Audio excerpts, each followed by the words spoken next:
Welcome back to the vlog. I'm excited to have you here. So today is Sunday. It is really like 2 o'clock in the afternoon. I was supposed to get the camera out this morning, but it just didn't happen.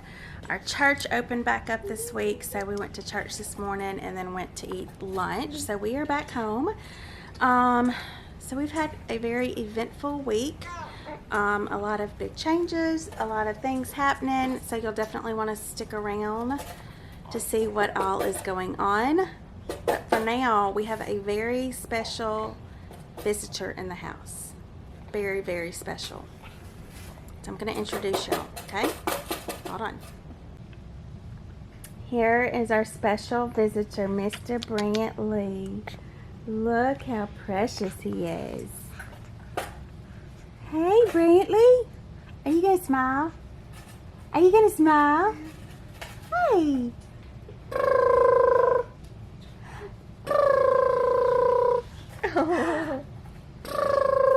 You're so sweet. You're so sweet, Brantley. Can I help you, Missy? You don't like somebody else being the center of attention? Hey, who's this? Who's this? Is that your baby? Yes, I see. I love you too. And Mimi's here too. That is her auntie name, Mimi. And Rainy needed to get out and go run a few errands, so I offered to keep the baby so she could have a little time away by herself. And Mr. Brantley James, he's 3 months old, and he gets cute. So yes, he's getting cuter by the day. He looks a lot like Addison in his baby pictures, but he has Rainy's coloring. So it looks like he's gonna have blue eyes. His hair's really light, fair skin, but he is absolutely precious. Aren't you, Brantley? Aren't you precious? He's like, who's that? Smile? He's that cute baby in the camera. He's a cute baby. He's like, who's that strange lady in the camera? Hey, I'm not strange. I'm the baby whisperer. Yes. Emerson is always the one to get him to sleep whenever he's fussy over here at our house. So we keep her around just for that. It's fine. It's fine. I'm used to it. Okay, so let me take you through the list of events that have happened this week, I suppose. Is it this week? Yeah. For starters, y'all know that Emerson just got her new vehicle, right? Okay. So we already had a bit of an accident. Can you see all that right there? Yeah, so Emerson was at a friend's house and they went to back out of their driveway, and they're just not used to having another vehicle in the driveway, and just backed right into her car. They felt absolutely terrible, but it was no big deal. No one was hurt. These things happen. So anyways, we're gonna take it to the auto body shop on Monday and go ahead and get it repaired. So so yeah, but like I said, I mean, those things happen. We've done it before, so it is what it is. But oh, I do have I have another exciting thing to share with y'all. Hold on. Let me go get the little person that needs to be here for that. All right, so the other exciting news is Isabelle is out of her cast. She got her cast off on Monday. She's already standing. Hey, Izzy, and she got a new haircut. Look at that. So we are so excited to have her out of her cast. Come on, Izzy. There you go. Where's Bubba? Can you get them? Can I pick them up? Yeah, you can pick her up. Hey, can you tell everybody you got a new haircut, Izzy? You're big. You're getting big. And where are you going? You just want to fall back? You just want to do that? You want to fall back? You just want to let you go? So when we went and got Izzy's cast off, we got a cast off, I guess it was on Monday. She did really good throughout the whole process. Oh my gosh, whiplash, sissy. You're gonna give me a black eye. We came home and we could weigh her. She weighs 34 pounds. She has gained, did you see her? She clapped. Oh yeah. Y'all, she's getting so heavy. She's actually looking like a big little girl. You know what I mean? Not like a baby anymore. So when we brought her home 2 years ago, she was 19 pounds. She is 34 pounds now. That Nemchek protocol, if you don't know what I'm talking about, I'm going to, I'll put a tag here of our other video that talked about the Nemchek protocol that has really changed Izzy's little life. Anyways, I think that is what's helping her gain weight, because before that she was stuck at 26 pounds. She doesn't have a pituitary gland, so she's not producing growth hormones, or shouldn't be. So we really assume we're eventually going to put her on growth hormone shots like we have done Mika. But this girl has packed on some pounds lately. She is getting taller and heavier.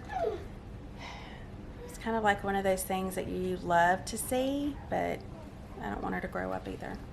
I know that she was in a cast for almost 12 weeks. Well, actually, I guess it was more like 10 to 11 weeks. More like 12 years. 12 years, Grace. Jack said more like 12 years. It felt like that. So she couldn't swim at all this summer. So we're going to go put her in the pool in just a few minutes and see how she likes it. See if she still likes her Otteroo neck ring. I don't know if she will. But we're excited to get her back in the pool. It's just great therapy for her, just to kind of move. Yeah. Can you tell everyone hello? Hi. Can you say hi? Yeah. Say hey. Izzy, Say hey, Mama. are you excited to be in the water? You want me to go? She's like, oh, is it cold?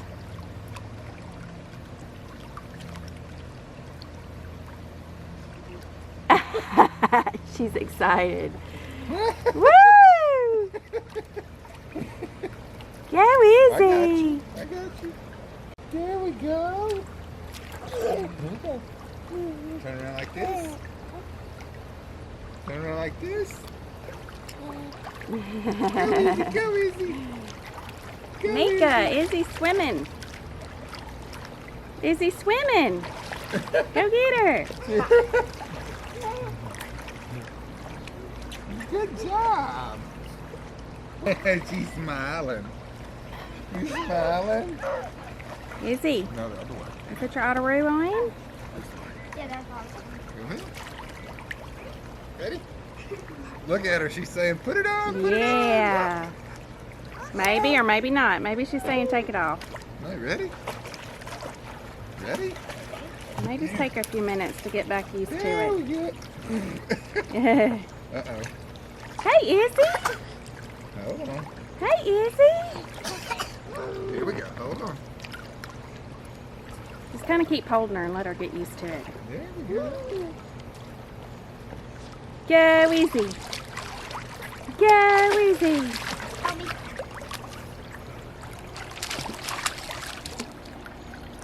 Okay, so Stan and I are headed to the Dollar Tree. So years ago, when we started taking beach vacations, which I guess Addison was about 1 year old, I would go to the Dollar Tree and stock up on junk. Treats, snacks, little trinkets and toys. So it's become a tradition that every year, once we get on the road, about an hour into the trip, I give them each a little goodie bag with little treats in it. And obviously they're getting older, so Dollar Tree toys aren't that interesting to them, but they love all the candy and junk, and that's really what vacation is about, just overeating. Which we do a lot of. Which we do a lot of, so that's okay. So it'll be interesting to take Stan into the Dollar Tree. Number one, he doesn't really get out and go shopping very often. Because number two, you'll see why when I take him into the Dollar Tree. He's going to want to buy everything.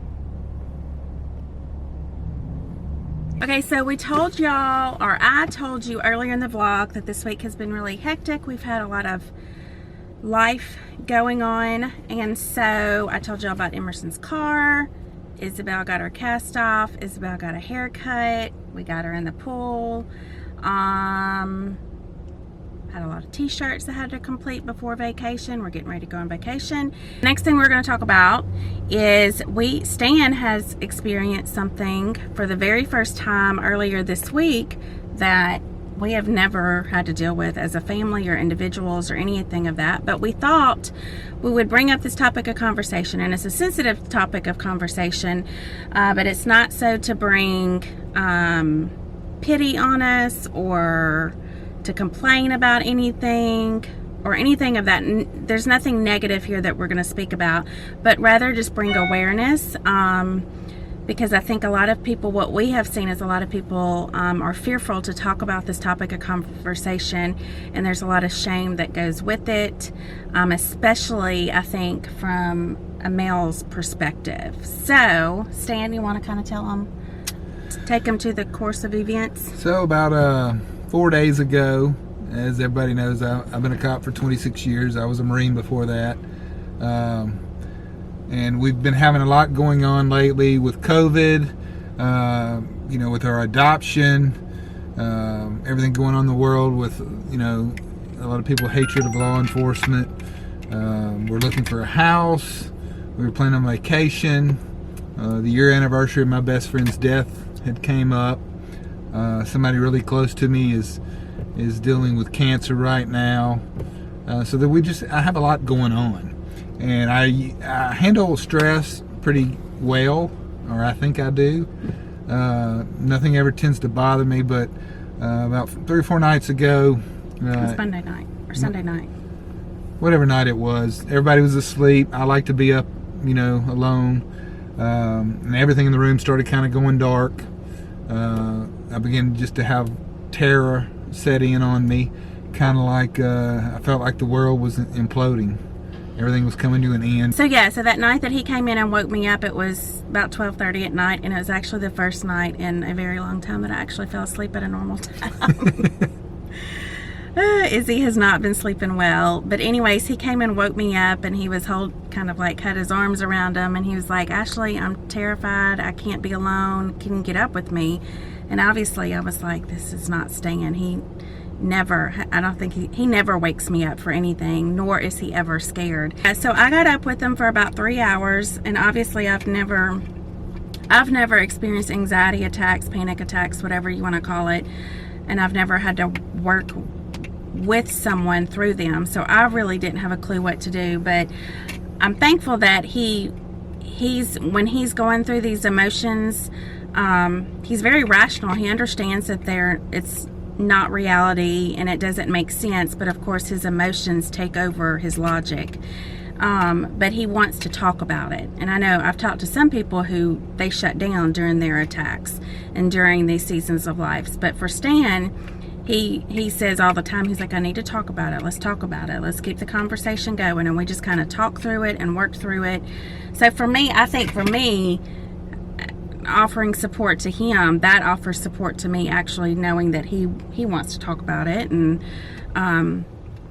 is not shutting down. So that I'm thankful for, because and him saying I need to talk about it, it helps open me up, because I don't know what to say. There's sometimes he was like, "Ashley, can you talk?" And I'm like, I don't know what to say.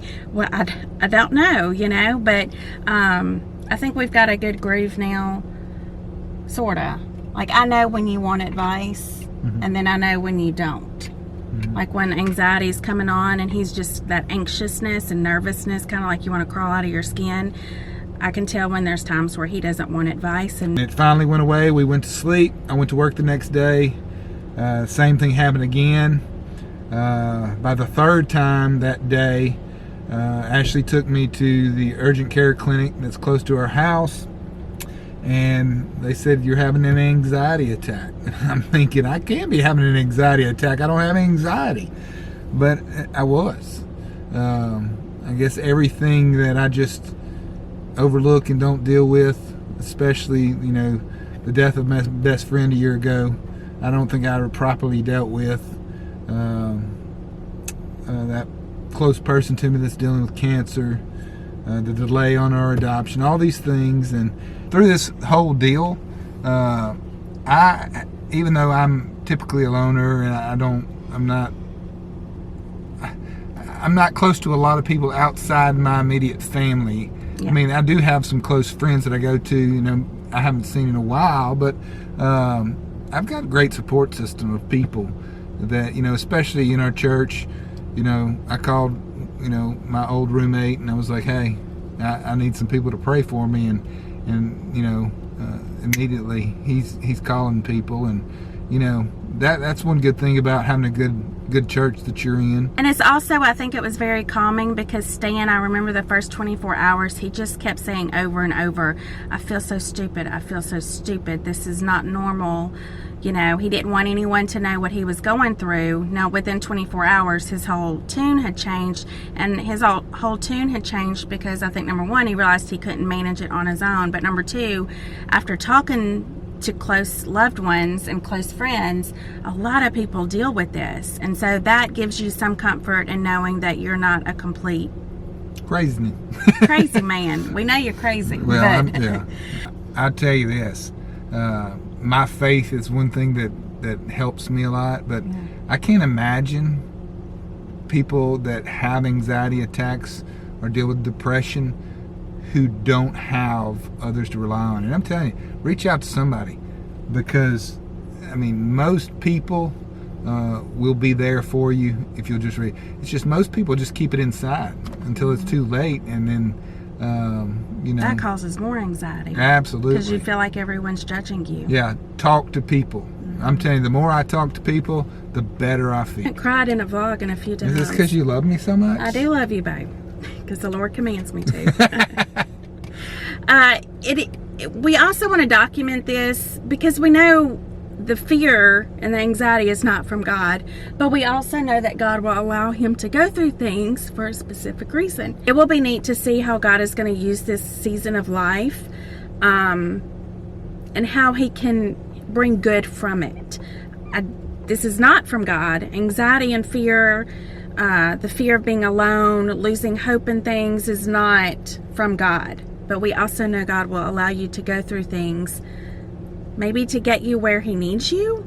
What the enemy means for evil, God can turn for good. There you go. That's what I was trying to say. But anyways, we're sitting here in the Dollar Tree parking lot, and everyone's walking past us. They're saying, look at these crazy people talking to themselves. Now we're fixing to go into the Dollar Tree with the video camera. We're going to show y'all all the cheap mess that we're going to buy for our kids.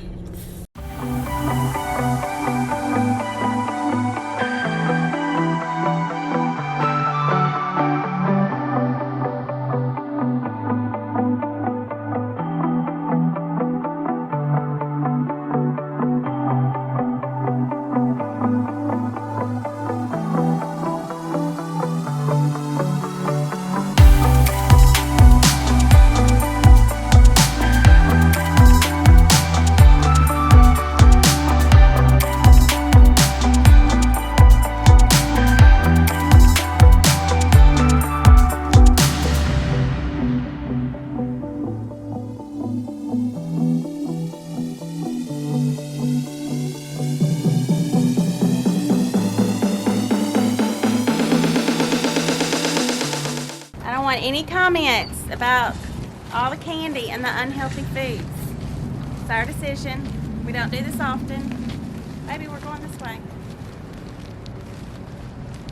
And we thoroughly enjoy our vacation time together.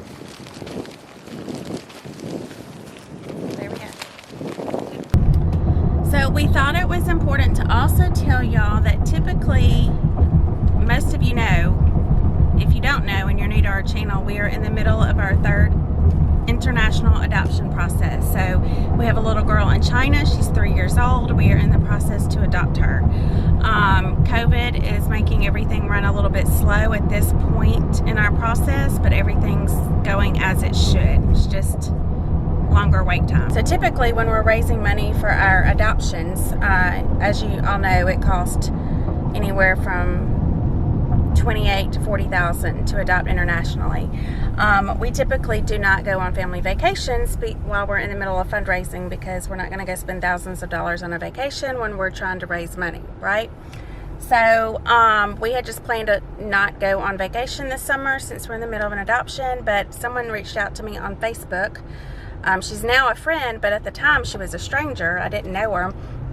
And she messaged me. She's like, please don't think I'm a weirdo. I promise we're not.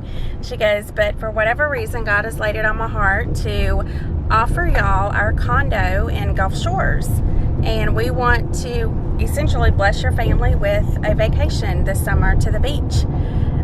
So I was so excited, because Stan and I took a really nice cruise in March, but our kiddos have not had a vacation, nor will they ever complain about having to give up a vacation because we're in the middle of an adoption process. But I really wanted to make sure that they were able to go and do something this summer. So that is why we are going on a beach vacation, because someone has gifted us their very, very nice condo that will house our entire family plus some friends. So essentially, we're going to buy groceries. We would buy groceries whether we're here at home or there at the beach. And we have set aside a little spending money for us to, go out to eat and just do a few fun things. So I just wanted to put that out there that, I didn't want anyone to think that, why are you raising money for an adoption, yet you're going to spend a lot of money on a vacation, because that's not really what's happening. So yeah, we're super excited.